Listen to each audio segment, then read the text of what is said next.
Hello, everybody. Um, Everybody uses technology in some sort of way, right? I'm using my laptop to record this. People use projectors, their phones on a daily basis. It's an average thing in today's society. And the screen time is relatively high because of that. The average person spends around 11 hours per day interacting with media, according to Psychology Today. 11 hours, that's basically half our day. So, how can we minimize this? Well, we can start by not using social media. There are 4.8 billion social media users worldwide, representing 59.9% of the global population, says Search Engine Journal. Over half the people in the world use social media. And is that really for the best in our society?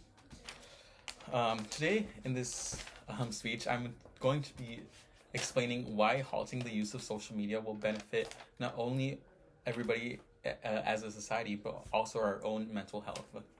Um, so, like I said earlier, our screen time is extremely high.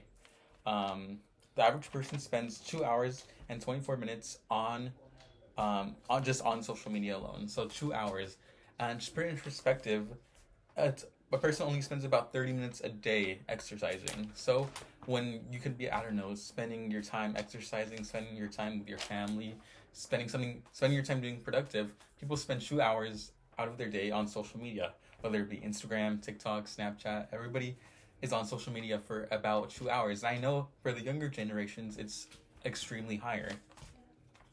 So, stopping social media will save us some time. Everybody can use extra time in the world. Everybody can use like an extra 2 hours. And if you're off social media, you can use that extra 2 hours to do something more productive. Um, social media also drains your mind as well as your battery. Yeah. Social media drains. The more time teenage girls spend on social media, the more likely they are to develop body dissatisfaction or even depression, says the Cleveland Clinic. So yeah, everybody on social media is posting the perfect body, the perfect life, and the average person can't replicate that. Teenage girls go onto Instagram and see Kylie Jenner's Instagram feed, which is they see pictures of her body, pictures of this false idealization of what a woman should look like, and it's just not true. It's not achievable without surgical enhancement. People see these beautiful women, and it's just not realistic to what the average girl is. So the more time you're on social media, the more you're witnessing false images of others, and you're not really truly taking in what you are and what you could be. Um, and another thing wrong with social media, it helps prevent the spread of false news, and it is also gives the wrong people a platform. So let's begin with the false news. Um, 2/3 of European citizens report coming across fake news at least once a week, says the Council of Europe. So, what is fake news? Fake news can be anything from false advertising to just straight out absurd comments that aren't real, like diet pills, propaganda towards a presidential candidate, political figures. Um, Social media helps spread that fake news, and most people don't know um, how to tell what is the fake news versus what is fact, and that could be harmful in our society, especially right now. We are in an election year, so spreading fake news could impact America in the future, and there's not really a way to for people to realize what is fake and what's real. And like I said, it also gives the wrong people a platform. What do I mean by that? Um, let's talk about the situation in Gaza and Israel. That's an important topic that people should be spreading news about. People should be talking about it. It's a conversation that needs to be had. But most celebrities aren't talking about it.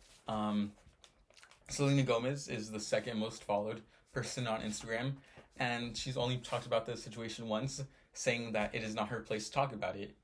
And while I do realize that um, everybody shouldn't be talking about the situation, because most times people don't know the whole situation, it is important to talk about what is going on. They can spread news articles. They can show how to support aside what Selena Gomez said. She doesn't want to talk about it.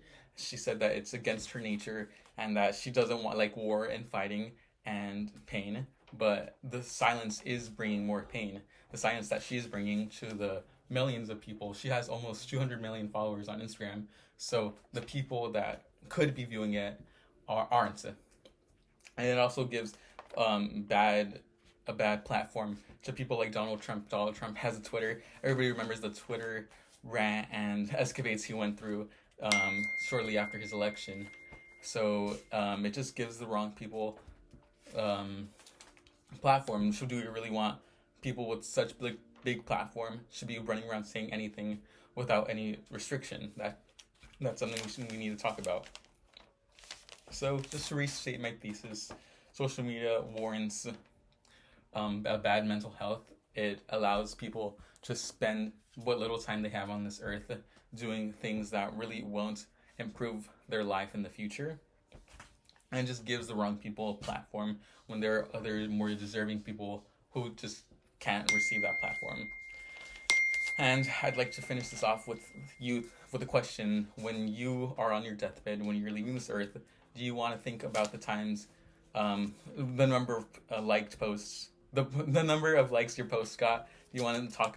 Are you going to be thinking about the views you got on your TikTok? No, you're going to be thinking about the experiences you had. So social media, it will better your life right now, and everybody should go and delete their Instagram. Thank you.